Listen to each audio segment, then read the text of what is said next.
தெப்ப உற்சவத்தை முன்னிட்டு ராமேஸ்வரம் கோவில் நடை நாளை மறுநாள் சாத்தப்படும். அன்றைய தினம் பக்தர்களுக்கு அனுமதி இல்லை என அறிவிக்கப்பட்டுள்ளது.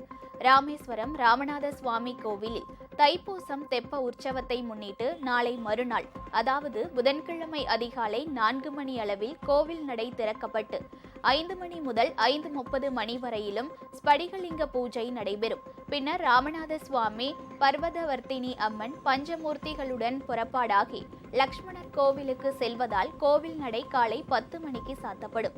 இரவு தெப்ப திருவிழா முடிந்த பிறகு திருக்கோவிலுக்கு சுவாமியும் அம்பாளும் அழைத்து வரப்படுவார்கள். எனவே புதன்கிழமை காலை 10 மணி முதல் இரவு 10 மணி வரை திருக்கோவில் நடை சாத்தப்படும் என திருக்கோவில் நிர்வாகம் சார்பில் தெரிவிக்கப்பட்டுள்ளது. கோவில் நடை சாத்தி இருக்கும் போது திருக்கோவிலில் உள்ள தீர்த்த கிணறுகளில் புனித நீராட பக்தர்களுக்கு அனுமதி இல்லை என்றும் தெரிவிக்கப்பட்டுள்ளது.